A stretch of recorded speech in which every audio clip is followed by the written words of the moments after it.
Bhagavatam. This is chapter 22. It's a new chapter today. And we will be hearing about the marriage of Kardama Muni with Devahuti. So a small idea about what happened last week. You'll find that Kardama Muni has been praying to the Lord and he was blessed with the vision of the Lord. Narayana comes to him and tells him that he is going to get the darshan of Swayambhu Manu, who is none other than himself, the Lord himself. And he is going to offer his daughter to Kardama Muni. Now, remember, he has two sons, right? Uttampada and all. So, Priyavata and Uttampada are the two sons, and he has a daughter also. Her name is Devahuti. So, he is going to come and offer his daughter to the Lord. So this is basically what he has said.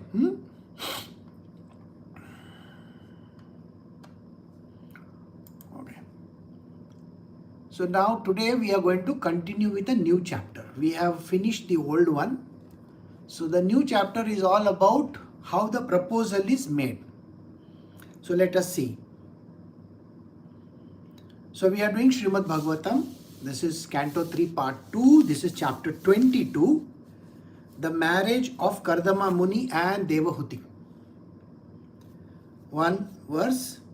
Sri Maitreya said, after describing the greatness of the emperor's manifold qualities and activities, the sage became silent, and the emperor, feeling modesty, addressed him as follows. Now, naturally, when you meet a king of that caliber, you have to now bow down to him and express your prayers to him. So, naturally, that is what Kardama Muni has done. But in terms of knowledge and in terms of the hierarchy in this world, you have to know that the Guru, that is Kardama Muni, is higher, though he may be lesser in age, but still higher than the king. So we will see how this is getting addressed. So Kardama Muni has bowed down to him and Swayambhu Manu is now going to speak to him. Manu replied, to expand himself in Vedic knowledge, Lord Brahma, the personified Veda, from his face created you. The Brahmanas, who are full of austerities, knowledge and mystic power and are averse to sense gratification. So here we have to understand how Narayana created these knowers of Brahma. The knowers of Brahma were created from the face of the divine Lord himself. So he says, Lord Brahma, who is none other than the Vedas personified. He is a creator. Remember, in our world of spirituality, he is called the creator. And the creator has a few set of rules, regulations, laws which he is supposed to use. When he uses them, he is able to come up with very good creation. And naturally, Brahmaji, whenever he is creating, you will find that he creates in a very beautiful manner. But like all artists in this world, I'm sure you might have seen some artists. When they create, you will find that they create in a very different manner. Each of them are different. Some of them are creating abstracts. Some of them are creating things which seem very ghoulish in nature. Some of them are creating very beautiful scenery. Some create beautiful faces. Some create horrible faces. There is a very beautiful painting in the Sistine Chapel on the ceiling which talks about the beauty of this creation. It's a very well-known painting. You can go and Google it and see it for yourself. But there are people who are going to make abstracts and they are going to make modern art which doesn't even look good.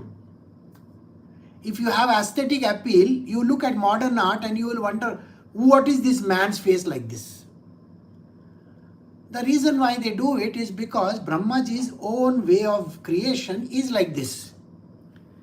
When he was angry himself or when he was upset, Brahmaji created something. And that was created by anger in him. Sometimes he created with smile on his face. So the creatures which got created were very beautiful. Sometimes he had anxiety. He did not know what he is supposed to be doing. Sometimes he discarded his body, you remember? And when he discards his body, he creates another type of creatures which come from the dead. They come to eat the body. So you have to understand, all creators are like this.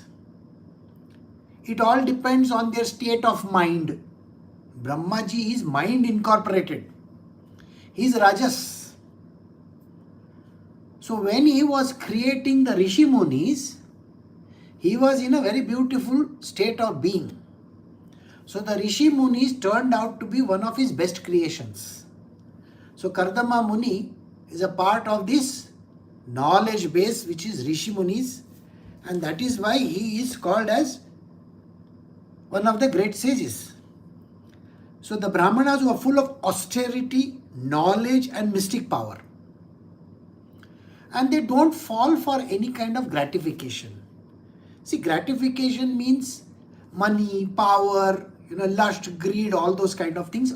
All these are things which gratify human beings. If there is money, a person feels happy with it. I hope this stays.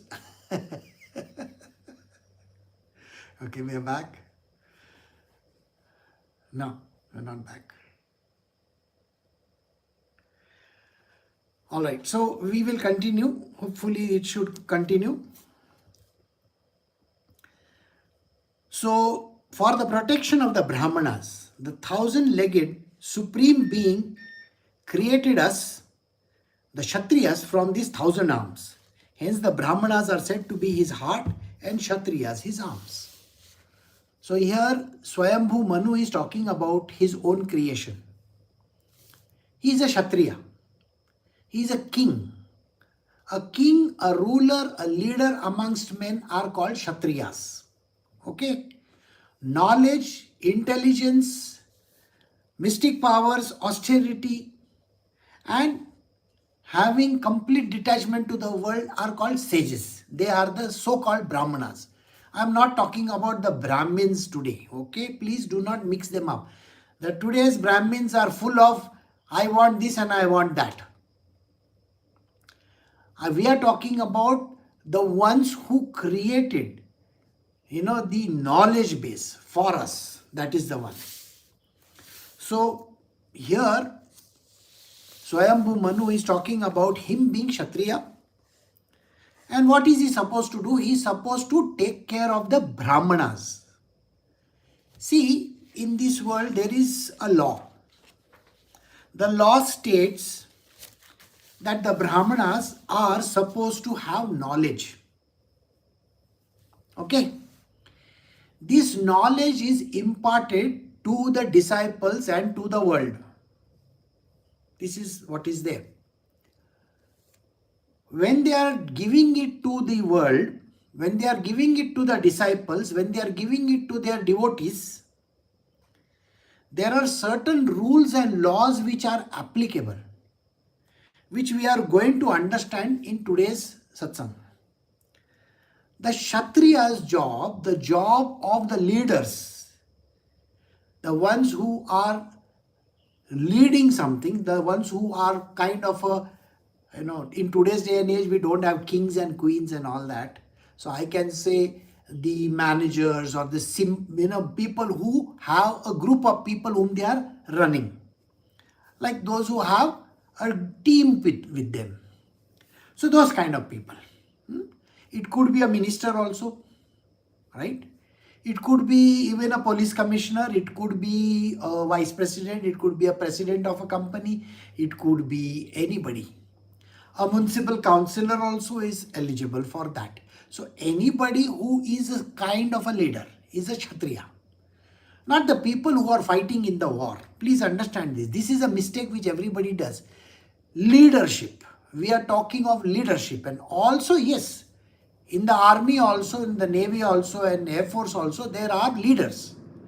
They are the generals and commandants and this and that. Okay. We are talking about them. We are not talking about the regular foot soldier. Okay. Or the one who is at the lower level. So please remember this. That is why the Brahmanas and the Kshatriyas protect each other as well as themselves, and the Lord himself, who is both the cause and effect and yet immutable, protects them through each other. So there is a very harmonious exchange between the two. The Brahmanas offer knowledge and goodness in this world to the Kshatriyas, and the Vaishyas and the Shudras as well, no doubt about it. And in turn, the Kshatriyas, the leaders, offer the Brahmanas something in return. You will find in ancient times, the schools and colleges were not there. There were Gurukuls. Now the Gurukul system worked in a very beautiful manner. The kings, the queens and all the people in this world who are called Kshatriyas during that time would send their children when they are 6 and 8, that age group, to the Guru's care. And the child would be there anywhere between 12 to 14 years. The child, that is the first level where he has to be there. Now this is called bachelorhood. Bachelorhood. And the moment they come over there, before they enter the school, which is called the Gurukul, the system was that these children had to go through a thread ceremony. A ceremony which is very, very important. It is there in literally all the religions in the world. When the thread ceremony happens, they are called twice born. They are born again. These children, they get a name. Their guru gives them a name, and from that day onwards, they become the disciples or the ones who are pupils of that guru. And they stay with him. Today's day and age, it is extremely difficult to find a guru like that, because no guru has complete knowledge. Gurus have become literally a commodity in this world, who are they call themselves guru for what reason I don't know, but they don't have any knowledge and they don't have any understanding of the subject, and they themselves are not pure. Remember, austerity is an extremely important tool or thing that they are supposed to follow. So the king in turn, the king or whoever is in charge, will send their children to this guru's school. And then the child gets educated. Now when he gets educated, remember, today's day and age, it's near impossible to know this. Very, very impossible to know this. The school has a fixed curriculum and a fixed study books. These books are not going to give them any knowledge outside the books. They will have no knowledge and no understanding outside the books. Do you think the books will teach them how to go and hunt?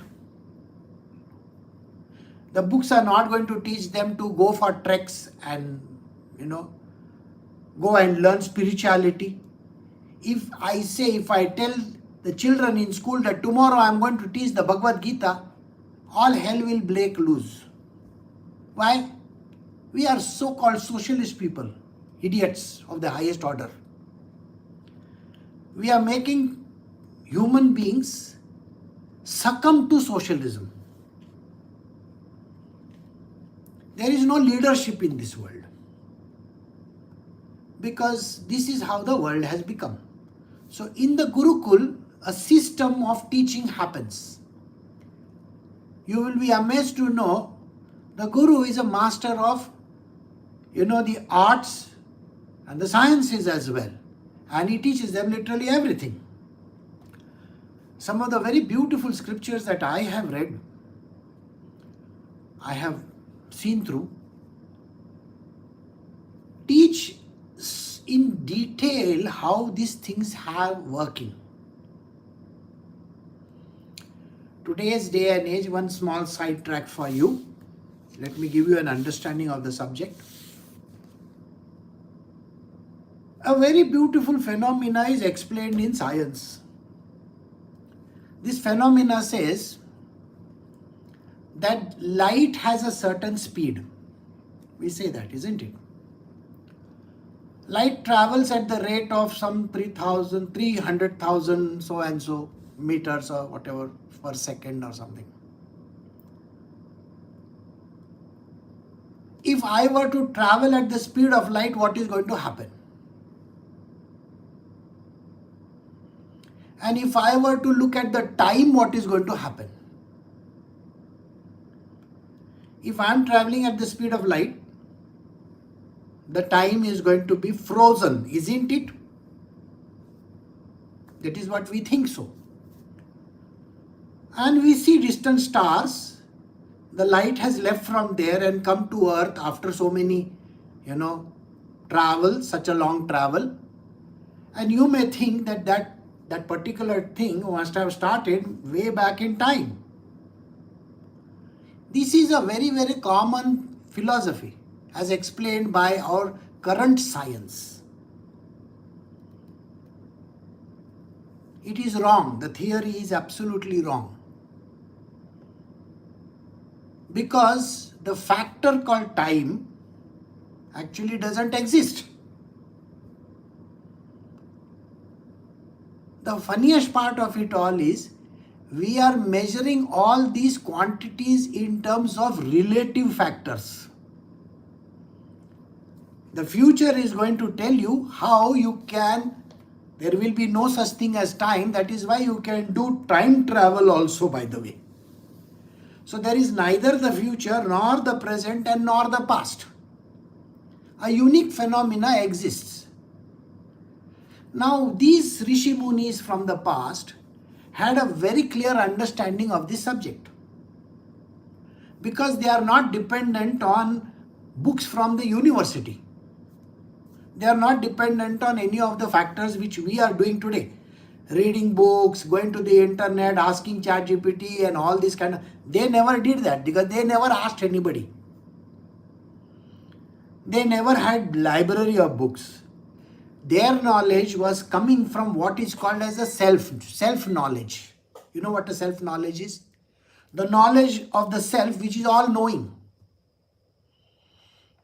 And this is a factor which you will understand it in the future. Somebody will come up with a theory for that as well. So there is neither the speed of light and neither is there a time. These two factors have been created for understanding some simple phenomena. And that phenomena is like I have to know, because we are living in a small bubble of knowledge, this much only. We don't know what happens outside. So if there is no time, I'm just asking you a very simple question. Use your brain and tell me this answer later on. If there is no time and if there is no speed of light, can you be traveling in space in an instant? Yes. This is a phenomena. But to understand this, human beings are not qualified. The Rishi Munis were teaching these kind of esoteric secrets to their pupils. Again, few understood. Not everybody cannot understand these things. For those who are sitting over here also, 99.9% of the people have no idea what I am talking about. You can look blank. Nobody can understand. So, but anyway, this is the future. So this knowledge was imparted by the gurus. And because of this kind of a tremendous knowledge, the guru never had a time to go and work in the field. He did not have to go and hunt for animals. He did not have to grow his vegetables. He did not have time for anything. And that was a thing which was provided by these kings and the leaders. So the leaders were providing this in exchange of knowledge and growth for their children. So, we go to the next verse. Now I have resolved all my doubts simply by meeting you, for your lordship is very kindly and clearly explained the duty of a king who desires to protect his subject. It's my good fortune that I have been able to see you, for you cannot easily be seen by persons who are not subdued their mind or controlled the senses. I am the most fortunate to have touched with my head the blessed dust of your feet. You know, it's one of the strangest things in the world. The idea that you are meeting your guru is the strangest stuff in the world, because one, they don't meet. Nobody meets a master. So Swayambhu Manu, who is our predecessor, is saying these words to Kardama Muni. It is only that very few people in the world get to meet a master. Masters are not easily available. Simply today, if you go to any of the channels, and look for people around you, you are going to find there are people who are searching for gurus and masters. You know this? Nobody has found them. That is why they are dhoondte reh jaoge. They are still searching for it. This is how the world is today. Skepticism, doubts, all these things are going to bog them down. So Kardama Muni is one of the highest knowledge base in the world. And Swayambhu Manu, the Lord of this universe, the Lord of this world, says to him, I am so happy that I was able to locate you. And I was able to find you. To find the Guru is near impossible. So he says that you are such a great person. Now I have resolved all my doubts simply by meeting you. You know, people come to meet me. They come to meet me also. And they will sit with their, ego in their pockets and say, I know who this guy is. They have come in expectation of some miracle. They are thinking that, oh, this fellow, he must be a magical person like Sai Baba of Shirdi. No, but he looks like an ordinary person. So miracles. Second, they want instant solutions. They don't want to work for it, but they feel that they can get an instant solution. The solutions are not available. The Guru is never going to give them to anybody. Because if you have already come with an expectation, then you are not having any faith and trust in the Guru. Many have come and gone. They will not find anything.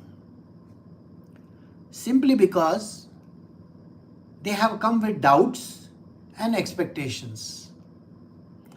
And when you go with doubts and expectations, things are not going to work.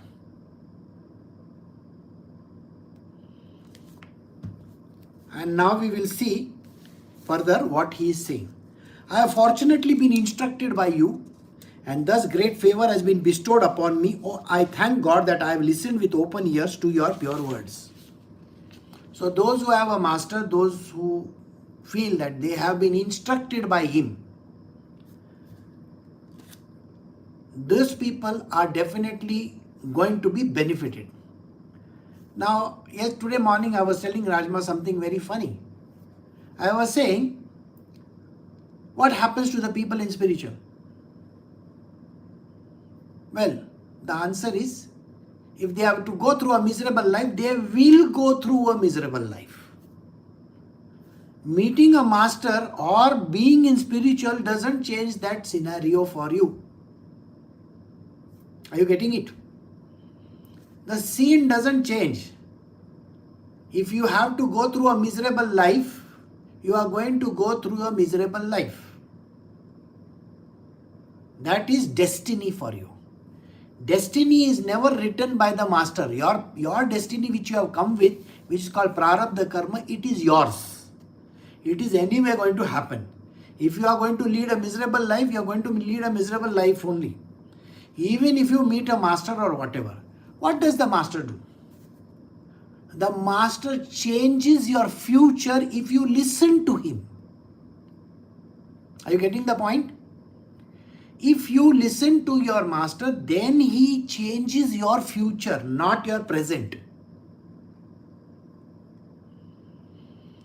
He is making you ready for the future. Your present, he will show you the path of able to go through your present in a very responsible manner. That is what will happen. There are no instant solutions which he will offer you.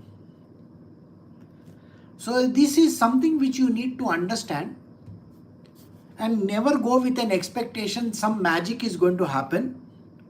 I am going to get a baby. I am going to get first rank. I am going to get a house. Those kind of things, please don't go. You will get knowledge. First, most important thing is called knowledge. See, when you go with an expectation, you get knowledge. But that knowledge will never enter you. The knowledge is given, free. Nothing is going to enter the person. There is a caveat. O great sage, graciously be pleased to listen to the prayer of the humble self, for my mind is troubled by affection for my daughter. My daughter is the sister of Priyavrata and Uttanpada. She is seeking a suitable husband in terms of age, character and good qualities. The moment she heard from the sage Narada of your noble character, learning beautiful appearances, youth and other virtues, she fixed her mind upon you. Therefore, please accept her, O chief of Brahmanas, for I offer her with faith, and she is every respect fit to be your wife and take charge of your household duties. So here, Swayambhu Manu is saying something to Kardama Muni. He says, I have come with a want, a desire, which I want you to fulfill. It's already written, I was already told about this, and my daughter was also informed about you. Okay? What was my daughter informed? That there is a Rishi Muni called Kardama Muni who is the most suitable husband for you. So kindly go and get married to him. That is what was mentioned. So I have come over here. My two sons are there, Priyavrata and Uttanpada. And I have this daughter called Devahuti. She is the most suitable candidate for you. So I have come here to offer her to you. I offer her with faith, and she is in every respect fit to be your wife who can take care of your household duties. Now, what is the meaning of these household duties? Let us try to understand this. First and foremost, can a woman enter the spiritual domain? The answer is no. No, she is not able to. Do you think there is any woman who can sit in the Himalayas for thousands of years? Remember, the girl is supposed to come when she is 6 and 8 years old. Right or wrong? With her body and her condition, do you think she will be able to sustain till the age of 20 over there? She will be missing many classes. She will have her own problems to look into. So women are normally not expected to be a part of the Gurukul system. Women get very upset when this is being said. The reason why they cannot take decisions are many. They have to be present 24/7, number one, which they can't be. Second, if they have to run an organization or a company or a big structure, will they be available 24/7? A man can leave his wife and he can be working for the company 24/7. There was one small write-up, one tweet which was done by Elon Musk. Somebody had written that he works for that rocket company of his for 18 to 20 hours a day. He goes in the office and he gets out of that place, of that whatever that place is, after 18 to 20 hours of work. But is he going to pay the same attention to his other companies? So he had tweeted, "Today I am going out of Tesla after 18 to 20 hours of work and I have been here for the last 3 days." A man can work like this. He is not thinking about his wife, neither is he thinking about his children. A woman is not in a position to do that, simply because her mind is filled with, oh, what is happening to my child, what is happening to my family, I didn't cook this, I didn't do that, I have to go here, I have to go there. There are hundreds of things going on in her mind, so the focus is never there. For a Gurukul to have become a disciple of the great master, it is near impossible for a woman to be that. Simply because she has to learn literally all the arts and the crafts and everything over there and be present in all the classes, which she will not be able to because this is during her teens also. Remember, teenage. And you cannot be having something going on in your mind when the teacher is teaching. The single pointed focus is not there in a woman. If you ask a woman while driving, she is driving, and if you ask her, there is a store over there in the middle. Have you noticed that store? She would have not even noticed things below her nose. Because when she is driving, she is thinking in her mind. She is not watching anything. She thinks in her mind and then she drives. So her observation skills are very poor. And this is something which is faced by women. So the olden times, the people were very clear about it, that there are jobs which a woman can do, which a man cannot do. Run a house, it's a very important function. Have children, take care of the family, take care of the food, the cooking, everything which is there. She does 90% of the job. Only 10% of the job is done by her husband. It's a very important job. So it is not right for a woman to be doing that 10% job and not paying attention to the 90%. She is there in this world to take care of hundreds of things. Whereas man is supposed to take care of only one thing. One. Are you getting the point?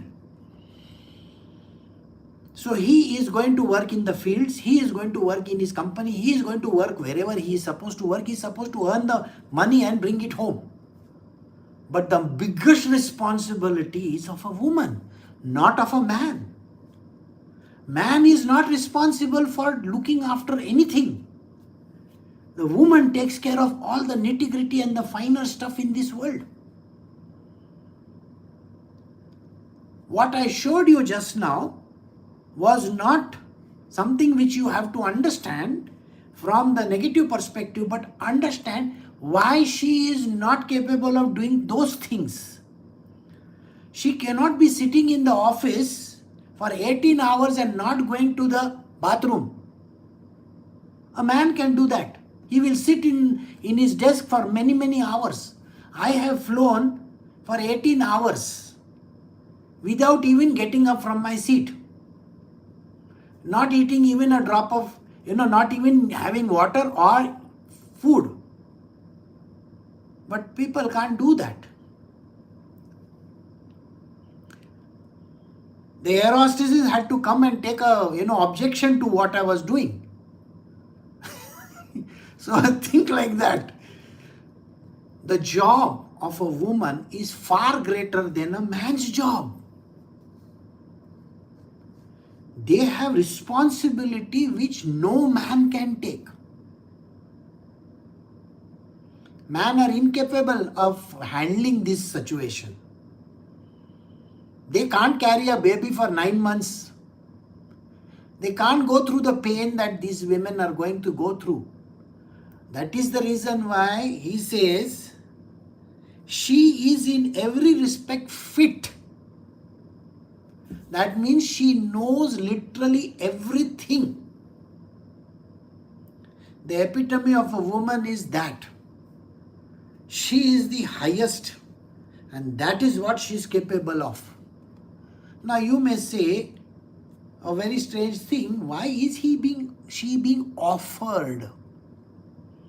There is nothing called offering, by the way. You will understand it in the next verse. So, we are doing verse 12, chapter 13, the marriage of Kardama, Muni and Devahuti. To deny an offering that has come of itself is not commendable even for one absolutely free from all attachments, much less one addicted to sensual pleasures. So, here is Rishi Muni, Kardama Muni, is offered the daughter by Swayambhu Manu. And Manu is telling him, I am offering my daughter to you. It's the duty of the parents to find the best groom. Okay, this is basically from the past. Today's day and age, nobody cares. I was listening to someone. Now this person's boss, a woman, is already in her third marriage. Okay. She is talking of working till the age of 70 and 72. Then he was speaking about the CEO. This person is in his fifth marriage. I really have no clue what these people are up to. And he has many children. In the world, there are lots of these people who consider marriage as a very frivolous act. The frivolity is seen in most of the people's world because they never consider marriage as single thing that goes on till the ever, forever. No. This person has not even seen his children grow. Never. You will find that the great people in this world, like the Microsoft fellow or, I don't know, all these other guys who are there, Apple guy, all these people, they have daughters and sons who are living their life either as drug addict or something. Why? Because they have never seen their children grow in their life. These men have never seen their children grow in their life. They have never interacted with them. For them, second marriage, third marriage, fourth marriage, fifth marriage is like a common thing. This is not a done thing. You are not even focused in your life. What kind of life is this? I don't know. Yesterday, the lady Kim Kardashian, she went to her daughter's room or something like that. And the daughter was saying, I need some money. So the mother looks at her and says, no, I am not. Now this is a billionaire woman, by the way. I am not going to give you a penny also. So the girl looks at her and says, I am not asking you. I am online with my people. I am online and I am asking my subscribers for money. What kind of a mother or what kind of a daughter? Where you are not even connected. If this is a kind of a situation that is happening, which woman can say, I found a husband for myself? Or which man should say, I found a wife for myself? They are not even interested in staying together. That is why this old system where the father and the mother would search out a bride, the groom for the daughter. The daughter was having a functionality, a job. The man had a job. The bride and the groom had jobs of their own and they handled their departments independently. And both would complement each other. Today's day and age is a frivolous age. Oh, I don't find love. I will only marry you if I find that you are loving. What loving? 2 months later, they are in for divorce. That is not the way of living in this world. You don't find husbands and wives like this. That union doesn't last. That is why look at the people here or look at the people abroad. Look at that Epstein files that have been released to the public. It will tell you the kind of trash that is going around in this world. That is why he says, I am offering my daughter to you. I am very confident my daughter is the best, bride for you. And now he adds a sentence over here. What is the sentence that he adds over there? You are a guru. I know that you don't take any money, you don't take any things from anybody. The gurus, the masters, they don't care about money or property or this or that. They really don't care. It is the job of the person, the Kshatriya or whoever is sending their children to offer something to the master. That is why he says to deny an offering. So please do not deny my offering. Who is not supposed to deny? Kardama Muni should not deny. Kardama Muni is knowledge base. He is the guru. He is the master. He doesn't take anything from anybody. But offering is your job. Whether you come alone or whichever way, it is important for every person in this world to offer something to the master. It is extremely important. Whether he takes it or not is none of your business. And this is a law from the ancient times. The king and the leaders are supposed to take care of this Gurukul system. This is how it is. So, to deny an offering that has come on itself is not commendable even for the one absolutely free from all attachments. The Guru is not at all attached to anything in the world.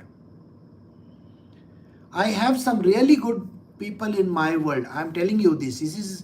I am really proud of these people.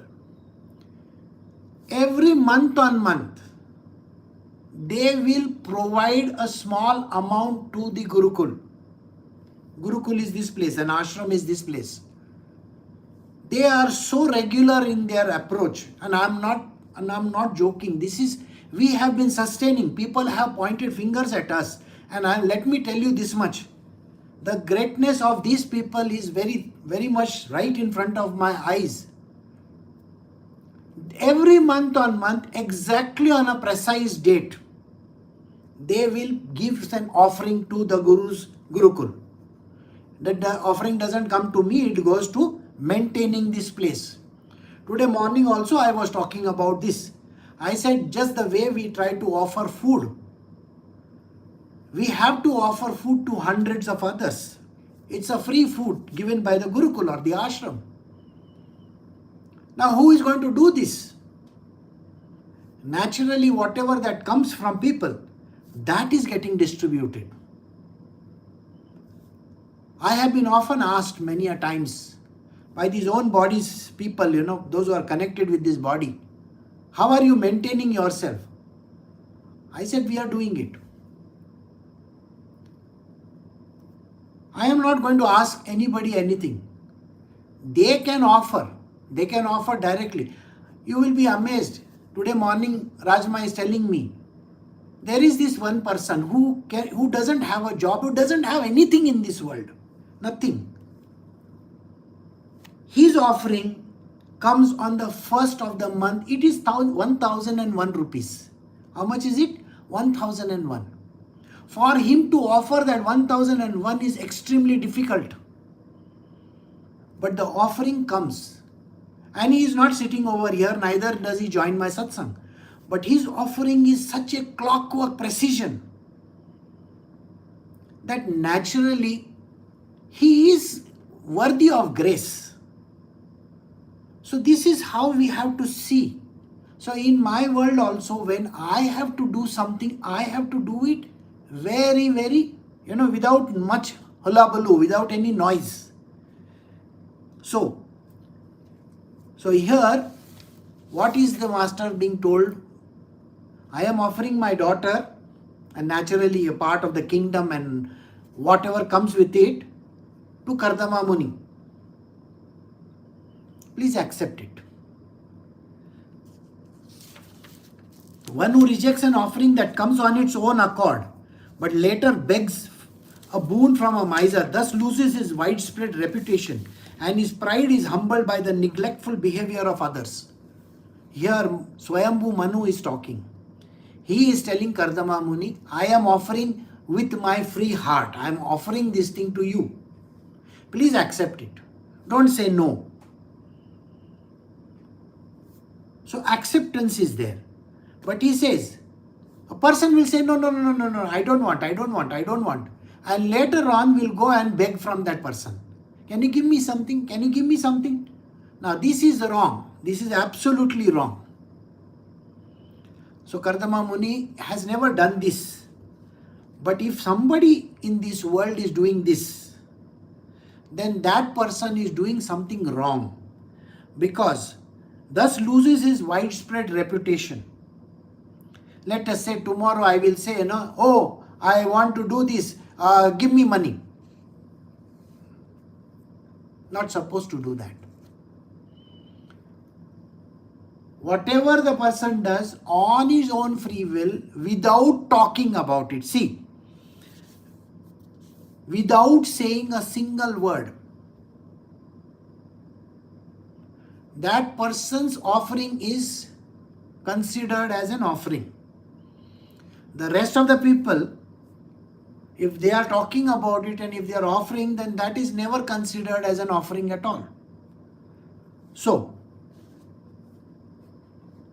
one who rejects an offering that comes on its own accord. So you have to accept all offerings coming of the own accord. That is, nobody is asking that you have to do this. It has to be considered as an offering. Most of the people, those who come from abroad, they will come with chocolates and something like that. So the chocolates are coming, whatever they're there. What happens when some kids come? I'll pick up the chocolates and I will offer it to them. I don't eat chocolates. Okay? There was a time in the past I might have eaten a few, but I no longer eat chocolates. So there are boxes and there are things which we keep for people who come, they are being offered. So that way there is something which is going from here to there continuously. So Swayambhu Manu continued, O wise man, I heard that you are prepared to marry. Please accept her hand which is being offered to you by me, since you have not taken a vow of perpetual celibacy. So here Swayambhu Manu is telling him, I have heard. From whom has he heard? Narayana himself. That you have said that you want to get married. And here I am offering the princess to you. So kindly accept her as a bride. I will be the happiest person on earth. And you have said that you don't want to have perpetual celibacy. Perpetual celibacy is only meant for sannyasis. And Kardama Muni is not sannyasi. He is a tool used by God for the creation of the race. Remember this, which we will understand tomorrow. Today I will not explain to you, but tomorrow you will have some understanding of how the race gets created. So we have come to the end of verse 14. We will stop over here for today.